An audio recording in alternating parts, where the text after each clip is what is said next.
Hi, I'm Trevor Greenberg. I'm about to be on the online prosperity. We'll be talking about what it is that a PM actually does all day and the nuances of how getting your kids ready for school is a project every day. And are you the PM or are you not the PM? So tune in and find out the answers to these questions and more.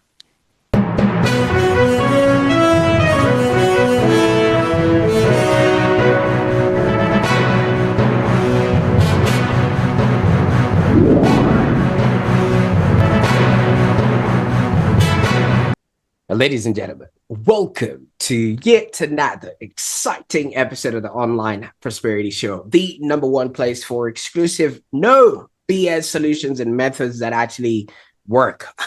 I'm your host, Prosper Taruvinga. And in every episode, we really try and dig into the real pains, whether it's career setbacks, project chaos, or fear of instability, and we bring you insights that actually solve this problem. And our guest today is Trevor Greenberg. Now, Trevor, how are you doing, my man?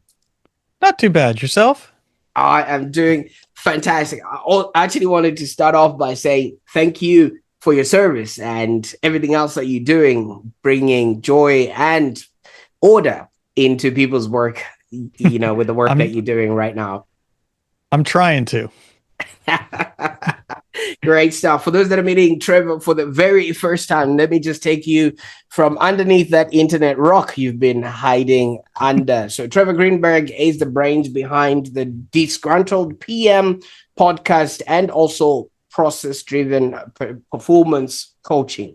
Now, Trevor has turned his frustrations with scope creep, endless meetings, and that dreaded being a good idea fairy syndrome into strategic leadership opportunities. And he actually uses clear strategies and, as you have noticed, with a dose of humor. So hopefully you're not going to be taking yourself too seriously while listening to this podcast, because Trevor is literally going to be breaking that pattern for you. But also to set the tone, Trevor, I got to ask you, how does somebody go from lifting heavy things or lifting weights to now lifting multi-million-dollar project plans? I mean, it's a big difference. There must have been a lot of scope creep happening in between, right?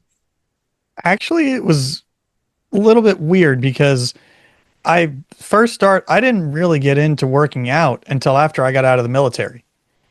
I was working in an office job and I was a PM. I was doing Six Sigma coaching. And I've stumbled onto this podcast about weightlifting and I'm like, oh, I got to learn to do this.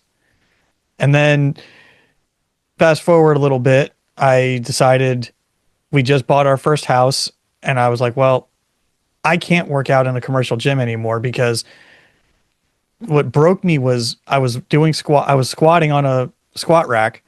I left to go get more weight because I don't know how gyms are in Australia, but in the US, a lot of times they have different brands of plates, and anybody who works out knows your plates have to be matching, right? You have to have the same brand plates on both sides. Otherwise it's just not right.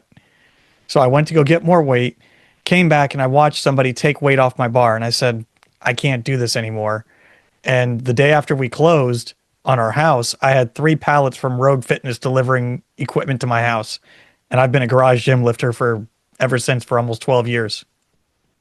Absolutely. I mean, that's the thing that happens when you show up in a place and you're just trying to mind your own business. And there's that one person who wants to fit in like a little Goldilocks. Well, it goes way beyond that. And anybody in the home gym hobby, and it is a hobby, don't get it twisted, it's a hobby, will say you buy the gym in your house for efficiency, not for cost savings. Because you talked at the beginning about process improvement, right? Well, I did the math on it and I was spending probably 20 minutes driving to and from the gym each way. You spend another 20 minutes inside the gym going from the check-in desk to put your bag away, to get yourself ready. And then your half an hour to 45-minute workout takes you over an hour because you're usually waiting for equipment, socializing with people you don't want to talk to, all those things. So I figured out if I'm saving, we'll be conservative and say an hour a day in my workout by working out at home. The cost is irrelevant at that point because I'm also using equipment that I like, that's my choice. So I'm not having to, work with subpar equipment or equipment that doesn't fit my needs. And it's that process of how do I save time? Because I have two small kids. This was before I had kids, but now especially I've got two small children, and my gym never closes. It doesn't close on Christmas, doesn't close on New Year's, doesn't open up at 10 o'clock on the weekends. It's always there. I can go work out anytime I want. And when you start taking that into other parts of your life, you start thinking about where's the efficiency? Where is my return on investment? Because, I've told people I don't mow my lawn because I can spend $40 to have someone mow my lawn for me, or I can go buy a lawnmower and spend an hour a week mowing my yard. And I hate mowing my yard. So where do you think the return on investment for that $40 a week is? I like that, because if you really look at it, that $40, it doesn't constitute the amount that you get paid at an hourly rate. So if you look at what your hourly rate is worth, and then you will be a very, very, very, very underpaid professional there. But before we actually go into the whole process management and everything else that comes along with it, and you figuring out that, obviously setting up your gym at home is the way to go. What does life look like for Trevor Greenberg? I mean, there's a whole life behind being that organized, because not a lot of people will just look at weights and say, you know what, there's got to be another way. Oh, I'm not organized at all in my life. It is chaos. I mean, let's be honest. You tell me you've got your life organized, I'm going to look at someone who's got nothing going on in their life, because we all are chaos in our own way. Absolutely. But I've got as I said, I've got a wife and two small kids. I do probably 20 different things. I'm active on LinkedIn. I've got my podcast. I try and get a workout in a day, and I'm getting better about that. There's all kinds of things that I'm working on, but it's not a function of just one thing that keeps me going, because I wrote about, I do a lot of posting on LinkedIn, as you said. And one of the things I wrote about was a friend of mine asked me this one day when I was talking to him, and said, I've been really busy. I haven't been this busy in forever. And he said, are you busy or are you productive? And it really took me down a rabbit hole, because I was like, that's a great question. We always talk about how busy we are, but are we productive? Are you busy means you're driving around in circles in a parking lot. Productive means you're going to the places you need to go to check off on your list. And I don't think enough people really look at their day and what they're working on and break it down in those concepts. Because if your day is full and you get to work and you blink and your day is over, it was a good day in your mind because you were busy. But did you do anything, or were you just running from meeting to meeting to meeting, sidebar to sidebar, status updates, and you just didn't even have time to eat lunch because you were so busy? But if you look back and audit your day, did you actually accomplish anything, or did you just do a bunch of busy work? Absolutely. So we started off the call with obviously saying you are a veteran, and also you've been in, multiple roles, and you've had that fear of speaking on the internet. Maybe you can just walk us through those, fundamental or foundational sort of aspects of who you are, because then we can really, really catapult into why you have become who you are now. Well, I started off with, we were talking before about, I started my podcast because I was terrified of getting on the internet and talking about stuff, and then having somebody in their mom's basement typing away saying, you don't know what you're talking about, Trevor's a moron. And I was telling a friend of mine that who's kind of a mentor, and he said, I'm going to challenge you right now to start a podcast. You have 30 days. And he's like, I'll even give you the topic to make your life a little easier. He said, you can call it I'm terrified, and all you do is talk to people about confronting their fears. Right. And then I wound up meeting someone. We decided to start the show together. It didn't work out. My former co-host had other things to focus on, and I took the show over as a solo host. But before that, I have two friends who both host shows, and I was like, can I get on your show? Just to get out of that fear. But this was before we even decided to start my own show. And one does live exclusively, and then the other one, I didn't know if we were pre-recorded or live, but he's like, hey, you want to go live this morning? It's like, okay, let's do it. What's the worst that's going to happen? Someone's going to call me an idiot. Okay. I've been called worse to my face, never mind on the internet.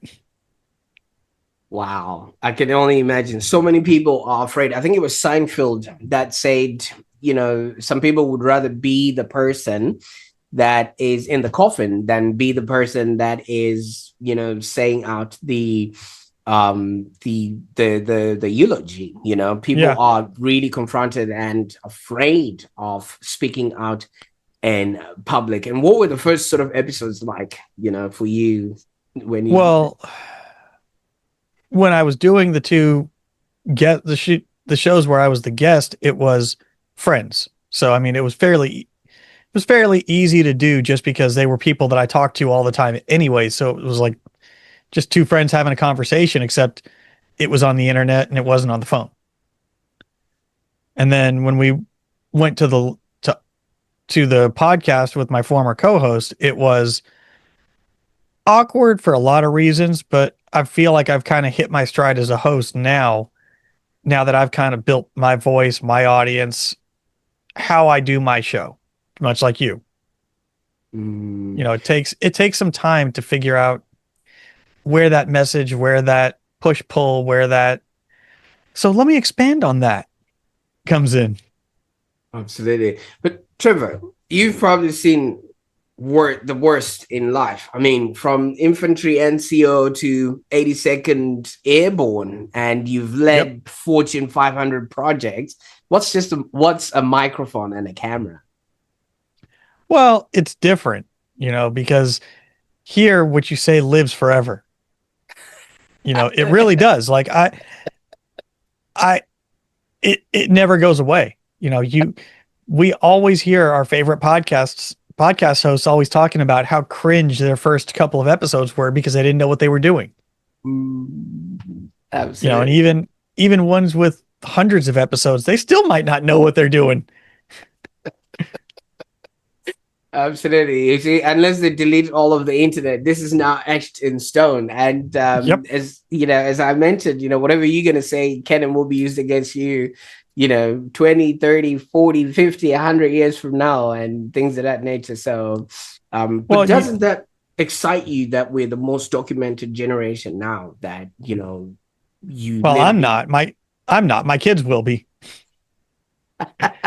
But you brought up a point there that I wanted to kind of touch on is, yes, everything we have is documented, and dumb ideas that I say now can be held against me later. But that also doesn't mean that I'm not allowed to change my opinions or my mind and evolve as time goes on, or learn something new that may reshape what I thought of before. We're so focused on what we're saying now and how it'll be used against us later. How about thinking about how that can be a time capsule of what I thought of then, but is that what I think now? Absolutely. Because, okay, let's maybe look at it in this perspective as well. In the military, whatever you do also has permanent results, because if it is maybe like a war or a confrontation with a country, that is part of history being made and things of that nature. Would you maybe take parallels from that, or is that completely different because there's a whole different world that what stays in battlegrounds might just maybe stay there, but what comes up on the internet can be researched? Well, I'm reminded of a phrase that I've been using a lot lately, which is there's three sides to every story. my side, your side, and the truth. And usually the truth lies somewhere in between my story and your story. And when you start talking about war, that's a whole nother can of worms, because the other side has a say in the matter. You know, you talk about telling the story. I could tell you what I saw, but what I saw and what the enemy, and I'll use the enemy in loose terms, they saw, are totally different perspectives, because we're looking to achieve different goals. So one of the things I've actually coached, I was talking with a friend of mine and a couple of people actually, and one of my mentees I've been mentoring, I told him, before you start popping off with ideas, think about your audience and put yourself in their position hearing your ideas. Because you could think they're great, but they're going to look at you and they could say, that's the dumbest thing I've ever heard, because you've got blind spots that you're not thinking of because it's your idea and you think it's great. While you're saying that, I was trying to figure out one of the figurines that's behind you there. And that's Dwight from The Office, right? It is. Yep. Right. And true to your point, right? You may have been obviously trying to say that, but so much is happening in your audience mind, because what I'm seeing is not what you're seeing. You actually had to look back, but that's what I'm focused on right now, and that's what I'm looking at. So, well, there's a couple of things back there since you brought it up. There's also a bobblehead that my wife had made of me, right, inspired by Dwight from The Office. Maybe we'll go into that. And then also, because there's also a bit of a similarity in the way Dwight sort of has and wants processes to be done, and everything has to be in a certain way and things of that nature. So, but Disgruntled PM Podcast, you said your friends sort of said, let's get you onto this, and you tried it with a partner and you landed on Disgruntled PM Podcast. Why that name? Well, I actually explained this in one of my previous episodes, but one of the characteristics of being a project manager is nobody knows what it is that we do unless you're a PM. And I always say, my job is to make it look easy. I don't get the glory for the success. That goes to the stakeholders. I get all the blame when it fails because I'm supposed to be managing it. So we as a bunch are disgruntled because nobody knows what we do, and we're always being blamed for things that go wrong that are completely out of our control. So I kind of thought about it. I was like, every PM I know has some level of disgruntlement, and there's all kinds of happy, cheery, alliterative project management names, and I wanted it to be something that's a little entertaining, because that was my goal. Was it's your weekly therapy session for project management. It's not. I'll tell you, if you want to go learn how to pass the PMP, I will tell you 4 or 5 other people to go talk to, and don't listen to mine, because I will not teach you how to pass the PMP. That's not what I do. I bring on experts in the real world to talk about how to make you a better PM using the other people's expertise. You know what I like about that? People that are on the outside, we don't notice certain things until there's a mistake or an error. Okay. Mm-hmm. So in the area that I live, we're in a fairly newly established neighborhood, and there's always roadworks that are happening. There's always upgrades, traffic lights being fixed, and new buildings popping up every single time. Now that you've mentioned, behind all of these projects, there is a project manager who is making sure that there's the traffic controllers, all the shops have been made aware of what's happening, the project runs on time, and it goes in as scheduled. I can only imagine. Well, let me take it one step further for you, because the road that my wife and I take our kids to school on has had construction for the last year. And this is a main road feeding into our kids' school. And the rule is they cannot start work until 9 a.m. because they've got to be able to allow for people coming and going to work and also school traffic. Now, if you're the project manager, you're thinking, man, that cuts my day down because I want to get those guys working. If they start at 9, that's probably 2 or 3 hours later than what they normally would start. And in order for them to get prepped, they're prepping in the middle of rush hour in the morning. So, because you want to start right at 9, you don't want to have them setting up at 9. You want to be starting at 9. So you've got probably one of the two most dangerous times of day is when they're setting up for the day. Now, how do you manage risk in that aspect as a PM? And let's say that this construction was supposed to end at the end of summer. So the road was ready to go for the school year. What happens if you're delayed? What happens if it rained, if the weather didn't cooperate? All kinds of variables that you can't control. And then you can't speed it up because guess what? Laying asphalt has a timeline. There's budget constraints of you might not be able to you can't throw money at the problem to make it solved, even if you could. There's all these different things that go on in the background. That's a dance that this is all stuff that the PM is managing, not the workers. So from our own understanding of what PMs are, they're not just order takers. They're literally running the show. But obviously... Yeah, and here's the difference. I've kind of coined this phrase, and I don't know if I stole it from someone or if it's something that I just came up with, but I say there's project managers and managers of projects. A project manager, by PMI's definition, PMI is the governing body for the PMP and all other certifications. A project manager is responsible for the work being done. They are not the ones doing the work.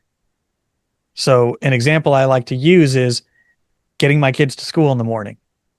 If I'm up and I'm making sure that my wife takes care of getting them breakfast, I make sure that she's got all the stuff that she needs, all the breakfast foods, all the medicine is there, all of their clothes are out, all that stuff is available to her.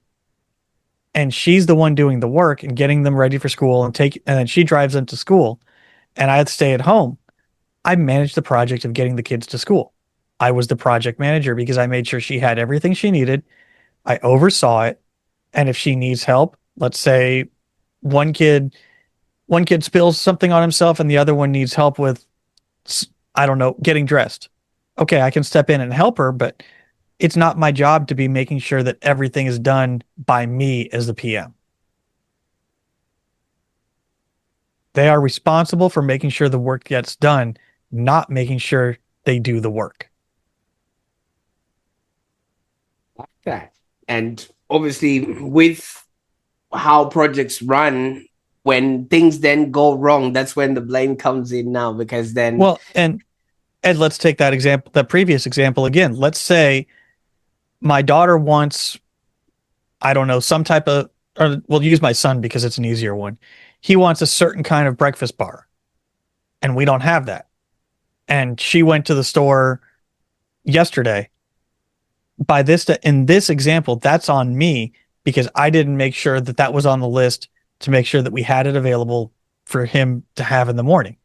I didn't, in project management speak, I did not see the risk of running out of his favorite breakfast bar, and I did not mitigate it by putting it on the list to get more. Absolutely. And well, isn't that where scope creep now starts coming in? Where, okay, I did what I was... Okay, we'll take scope creep in this example. Now my son says, I want a breakfast bar and I want cereal. All right. And I want chocolate milk. Okay. Normally he gets 2 bars. Now he wants cereal too. Now we've entered scope creep into the mix because now breakfast is bigger than usual. Right. Or we have to leave, they're getting ready for school and it's cold outside, so they need a jacket. Now they need a jacket? Do they need gloves? Do they need a hat? All of that is scope creep, because by definition, we're just trying to get them to school. We didn't say they needed to be to school and dressed. If we said dressed appropriately for the weather, now that's not scope creep, because that's in scope, but we have to change our scope to be able to make that work. Because the original plan was get the kids up, get them dressed, get them fed, and get them to school, right? So by definition, everyone is a project manager then. Well, now we're going to get into a very controversial take that I have, because I despise that term. All right. Remember I said project managers and managers of projects. Managers of projects, yes. A project manager is a trained professional. This is what they do. I tell people all the time, project management is its own discipline for a reason. When I hear someone tell me I do sales, I do consulting, I do project management, I do 5 other things, I look at them and I say, oh, so you do nothing. Because you don't specialize in anything, which means you know a lot about a little bit. Or no, you don't. Yeah, you know a lot about a little bit, but you don't know a lot about a little bit. I messed that one up, I'm sure. There we go. There's your first blooper soundbite. All right. Well, we'll just put that in the scope creep pile, of the things that were. I'll do one better. I messed up by not using my go-to analogy, which is I would rather be a mile deep and an inch wide in my knowledge than a mile wide and an inch deep. Because if I know, like I'll start in project meetings with, I am the dumbest person in this room because my expertise is in project management, and that's it. I am not a subject matter expert in most of what I work on with projects, and I don't need to be. That's why I've got a team. Now, would this then explain why it was somehow difficult and nerve-wracking for you to start the podcast, because you would have put yourself in a position that I'm not an expert when it comes to podcasting? Well, I actually, funny enough, I used my skill set to build the podcast, because everything I did, I just treated the whole thing like a project. My entire guest scheduling system is a giant Kanban board. Right. Because that's what I know.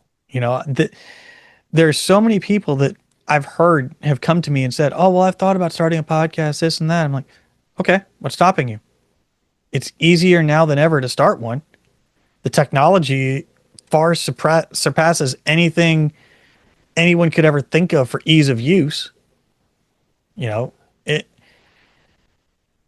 only thing that stops people from doing it is that fear of the unknown, fear of rejection, fear of whatever it may be, or putting effort forth to do something rather than just say, I got an idea and that's it. Right. So from my understanding of what you're saying there is, it's like a bird. And we've got a saying like this in my African culture, that a bird is not worried about the strength of the twig it's going to be standing on. And half of the time, I don't know if you've noticed, some birds would have been standing on a twig, and the moment they fly away, the twig actually breaks.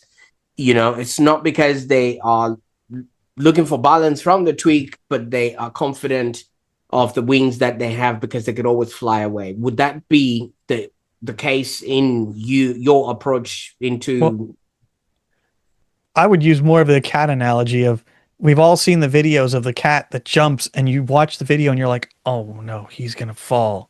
And their paws hit the counter, hit the head, and fall down, but they bounce right back and move on. You don't know what you don't know. Like, we have a saying in project management called unknown unknowns. Right. And it's obvious. They're things you can't plan for because you could have never thought of them. And podcasting, writing content on LinkedIn, doing anything, there's a learning curve, and the hardest part is starting and then being consistent with it. Is there never going to be an endpoint? I mean, like with a project, there's always the cutting of the ribbon, or the first train goes through the tracks, and then you officially say that this is finished. You know, is there a point where you would say, you know what, I did it? You know? Well, if that was the case, I'd say I've already done it, because I've already put out 11 episodes of my solo show plus previous episodes. You know, I've got a lot of content banked. But one thing that you forget about, or that going back to the lesser known part of project management, once that ribbon is cut, that doesn't mean the project's done and we're moving on. There's sustainment phases, there's corrections, there's afterwork. It's always being monitored and controlled as part of the process. So, you look at it, we'll take a train and going through a tunnel. Okay, well, the train still has to have a maintenance schedule, right? They still have to have a ticketing system to be able to buy the tickets, staff it, schedule for the train conductors, all the stuff that goes along with that is part of the monitor and control phase, because they're not going to get it right the first time. I don't care how experienced they are. There's going to be a learning curve after the fact. That brings me back to Melbourne again. They're digging tunnels under the city, which are going to be like a new train network and stuff like that. But once you're speaking like that, they've been testing the trains, but the trains have been going empty. And I'm just thinking to myself, what if the trains are now full of people? Would that create a whole different... Oh, absolutely it will. Because think about it this way. How many times have you gone on public transit and the bus driver is about, and that one person sticks their hand in and says, wait! And then you do that 3 or 4 times on a route, they're no longer on time. And yeah, because then that human factor is never, put into calculation and things of that nature. Even if it is, you can never get it right, because it's going to change. It's a variable. It's going to change every day. We complain about doctors' offices all the time. I don't know if it's the same way in Australia, and I'm pretty sure it is, because my brother and his wife lived in Canberra for a while. But how often do you get the nurse coming out to you and say, well, the doctor's running late today because 3 patients were late? And I encountered this when I was at the doctor a couple weeks ago. They told me that because I was at the VA, they're required to be seen if you show up less than 15 minutes late. Meaning if you show up 14 minutes late for your appointment, they are required to see you. Because you're still within the sort of 15 minutes. So, we're talking about these cascading and downstream effects. But let's say that happens at 8 a.m., you're off all day. What happens if you're on time all the way through lunch, and then the doctor comes back from lunch late, and then patients show up late? How about in the world that we live in now, Trevor, where every stakeholder thinks they're informed and they know what should be happening, especially when it comes to, Chat GPT, and everybody comes in with... I have a funny story about that, actually. This is a guy, one of my guests. I've known this guy for over 25 years. Me and him went to undergraduate school together. So I've known this guy a long time. And he's a CEO, or he was a CEO at a big investment real estate company. And he was telling me he does a lot of mentoring with new college graduates, and he's like, they are all about the AI. They know everything. They know all about the tech. They know all of it. He goes out to lunch with his peers, other CEOs, and they couldn't even spell ChatGPT. Right. He's like, they don't even know how to work their phones half the time. And this is the dynamic that we have. And I used to say that I grew up seeing the most technological evolution in life, because I grew up pre-internet with dial-up internet, all that, pre-cell phones, and I got to see all of it happen right in front of my eyes. Like I remember that I had a Nokia brick phone. You know, Those the were the one with days.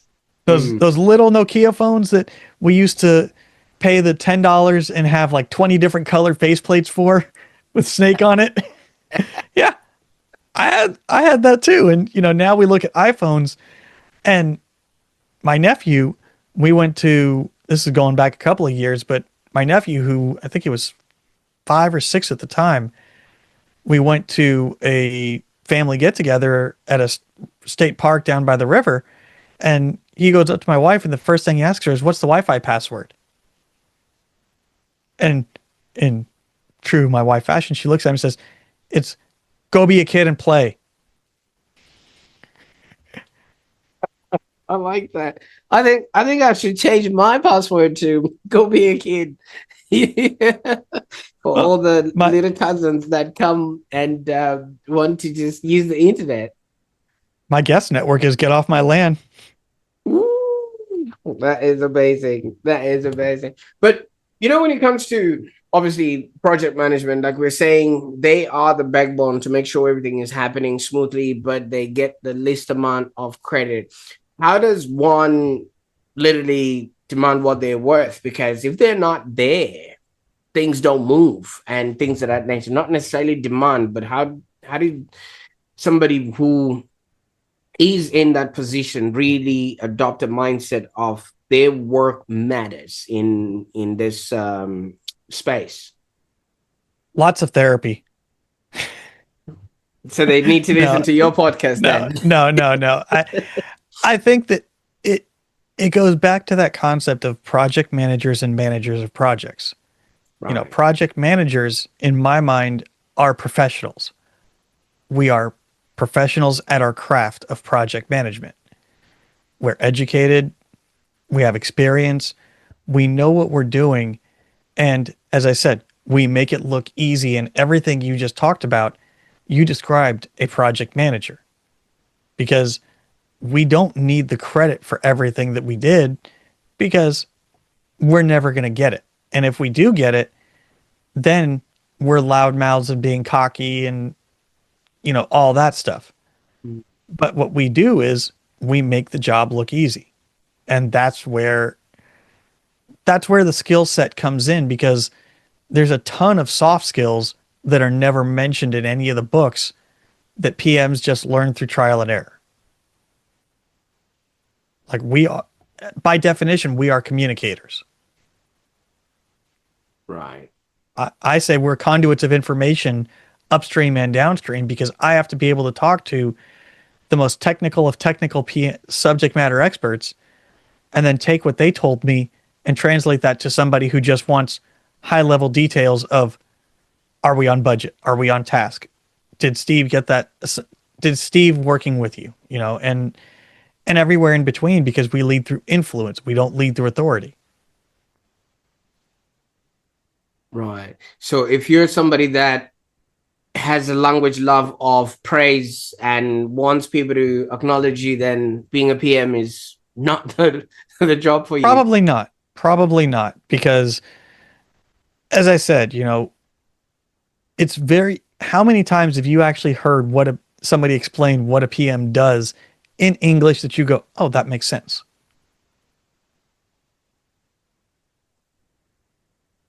It's it's not an easy one because we just understand project managers as somebody who has a clipboard, ticks some boxes that the people are there on time, things are moving, all the supplies are needed, and then he goes back to his kids and maybe goes and lifts heavy things. And that's the furthest thing from the truth because, you know, I've said a monkey can check off lists. And they're getting pretty smart now, so they probably could literally do that. you know. But you know, how do you know, not just taking aside the, are you on scope, or are you in scope, on budget, on schedule? Let's take the iron triangle and pick that up and put that off to the side. It's, can you communicate with people? Can you talk to them? Do you know how to lead people without having that title? Because as PMs, we very rarely own the resources we're utilizing. Most of my projects, every resource I've had, and by resource I mean subject matter expert, team member, any of the people that are working on my projects don't work for me. They still have bosses that they report to, and I've got to go talk to their boss if I need anything extra out of them than what they agreed to. You know, they're on my projects as additional duties. They're not just doing that because that's what they're assigned to me, and I'm their boss. So as you're saying, and as I'm gathering, most of these things, you actually have to manage your career like a project manager, because some of these things are not taught in a textbook. You can't just go in with textbook knowledge and expect to actually achieve, I've got a couple of, I'll call them Trevorisms that I say all the time. You know, the project management is its own discipline for a reason is one of them. And I also say they're called best practices for a reason, but they're also not called all the times for a reason. You know, you learn best practices in the book studying for the certifications. Right. Because you have to know the basics of how to manage a project. But you also have to know what a real project is outside of the glass cage that is ideal circumstances in the book. Because the book doesn't paint the picture of you've got a stakeholder who hates you. Or you've got the stakeholder who's constantly coming up to you telling you how you can improve the project. You know, we talk about what scope creep is, but we don't actually define it in the book. Like that whole exercise we did earlier about getting the kids to school. That is a project because it, by definition, has defined start, finish, and stated goals. And it's a unique endeavor. You know, the start of the project is when the kids wake up. The end of the project is when you drop them off at school. And the unique endeavor is we're getting them to school. Every day is different. You know, one morning you could have a meltdown because my kid's breakfast bar is a little bit too dark, or we don't have the cereal that they want, or any other variable could be entered in that's different from the day before, because no 2 days are the same. Just like no two projects are the same. Can only imagine that. And obviously, you know, when people show up, what are you helping them with these days? Well, I do consulting and coaching for project management. So, you know, I've done some process improvement as well for some clients. I've had a couple of different clients that they needed some help with building better processes, building repeatable processes, just improving, making their lives easier. Because going back to that mowing your lawn example, they don't know it. They don't know this stuff because that's not what they do. You know, I've spent a lot of time learning about process improvement and Six Sigma certifications, but that also means I spent a lot of time not learning about other things because I was learning about that. So I try to stay in my lane in terms of expertise. And that's part of the reason why I worry a little bit about being requoted on the internet out of context. But I also know that if you're going to quote me, you're going to quote me. You know, if you're going to, I've made some posts on LinkedIn where the Agile Warriors came out, and the next week I just made a comment that said, okay, so we got a lot of traffic from Agile passionate people about this. So this week I'm going to make it a little bit more generic, more broad, and try not to make anyone mad. You know, Did you manage that, you know, in that sort of way? Yeah. And where can people go to and maybe learn a little bit more, or maybe get the so much needed therapy that you mentioned about, especially if they're project managers themselves? Yeah, the Disgruntled PM podcast is available anywhere where you find podcasts: Apple, Spotify, Amazon, all those places. If you want to watch the videos of me and my guests, they're on YouTube as well. And occasionally we have Easter eggs in the video because the guests might be showing things, or I might have been provided some stuff to show that are visuals that can help with the show too. And then if they want to find me and my consulting stuff, just reach out on LinkedIn. I don't know if there's another Trevor Greenberg, but I'm the one with bacon in my name. Absolutely. I'll definitely make sure that all those links are in the show notes. And true to, there is the bacon lover bit. And one more thing too is I also have a Patreon for the show because every guest that I have on, I record about a 20-minute bonus episode that's behind the paywall for the drinking the Kool-Aid level at $5 a month. And what that is, that's 20 minutes of bonus content with my guest, but it's not the casual conversation. It's me picking their brain for their expertise and actually asking them for their expertise. Okay. You know, when I had on that CEO, I was asking him, what are things that people need to know? Actually, we'll back that up to, I had on a executive. His name is M.E.D.I.A. He was one of my bosses. He worked for Amazon. He's retired out of the Navy. He ran a Homeland Security center in the U.S. And, you know, I asked him, I was like, the whole conversation focused around from the executive side, what PMs don't see in the world of executive politics. And I was asking him, I'm like, hey, you're the executive stakeholder. What are some things I need to know about? What am I not seeing? What causes that good idea fairy for you to come to me with that good idea fairy? Because it doesn't start with him just having an idea walking from his office. There's always something that prompts it, and it's usually higher up, internal politics, all kinds of other things. And that's what I pull out of my guests, because I have some amazing friends, some amazing guests on, and yeah, we can talk and have a good conversation on the show, but I also want to tap them for their expertise. But that's also a way to have the audience help support the show, because I'm sure as you know, these things aren't free. I need a project manager to make sure that we stay on the goal. So the goal for the Patreon, and I call those interviews the post-mortem interviews. The goal for the show is to sustain the costs for the show. It's not to get me rich, to retire, or anything else. It's just help offset the costs of everything, because running a podcast isn't free and it's not cheap.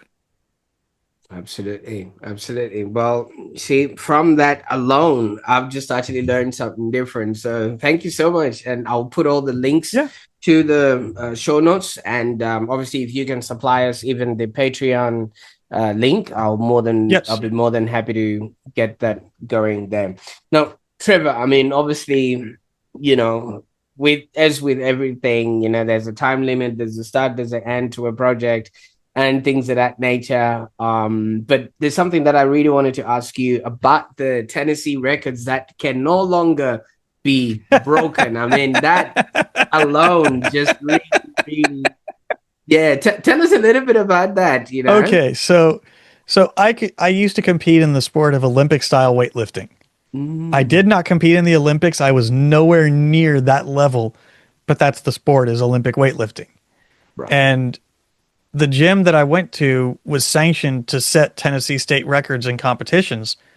So I competed and I set 3 records in I can't remember what weight class it is now, but it was the males age 35 to 40 in the weight class.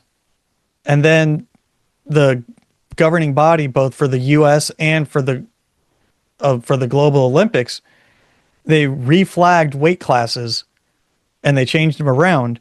So then following that, I competed again, and I set 3 more Tennessee state records in the 35 to 40 weight class. You know, I used to listen to a weightlifting coach that said the longer the title, the less impressive the less impressive it actually is, but the more impressive it sounds. But when they changed all the weight classes, that one weight class that I had set all those records in was now set in stone. Those books can't be opened unless they reopen that weight class. Wow. So that weight class is locked in stone forever unless USA Weightlifting or the International Weightlifting Committee decides to reopen that weight class and somebody recompetes that's age 35 to 40 in that weight class in the state of Tennessee at a sanctioned event. All right. Well, guess what you have just done right now? We've actually locked in this moment in history. Unless somebody deletes it on the internet or the internet is deleted,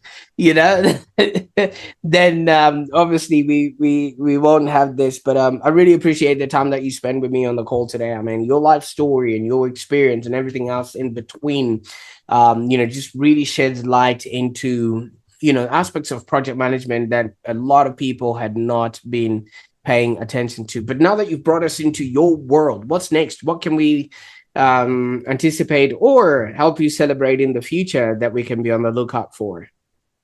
Well, I mean, it's the same thing. I'm building my LinkedIn presence. Obviously, I continue to put out content multiple times a week, and a lot of it is entertaining, educational. I cannot stand the boring thought leadership pieces out there.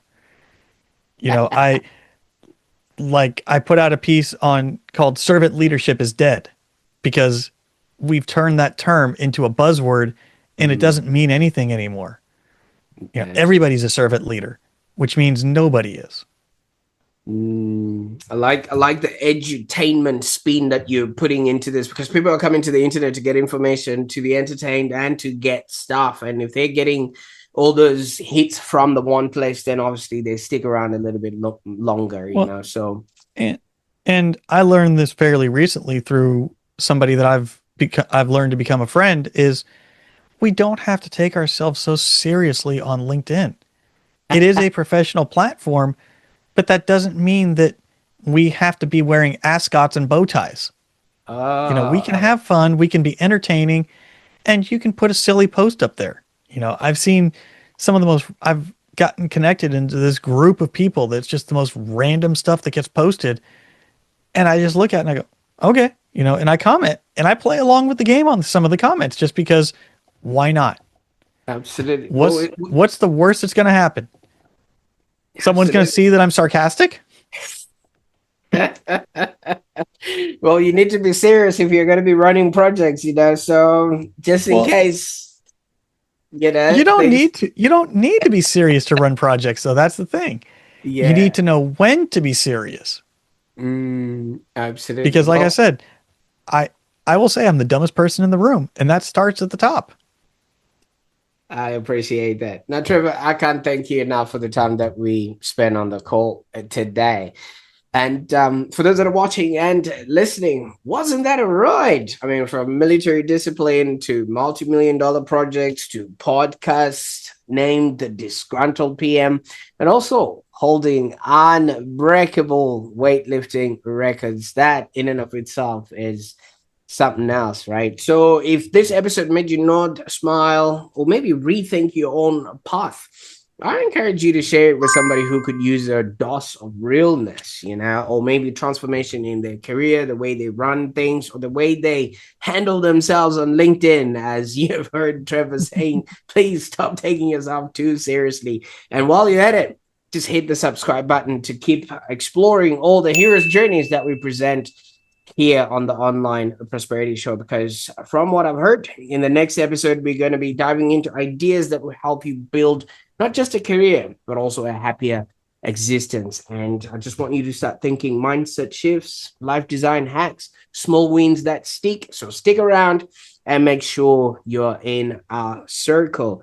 Well, we got to go now. I mean, as Trevor said, things have to have a start and an end. And I think this is the end of this project that me and Trevor have been working on. All right. So I also encourage you to go check out the Disgruntled PM podcast on Spotify and YouTube.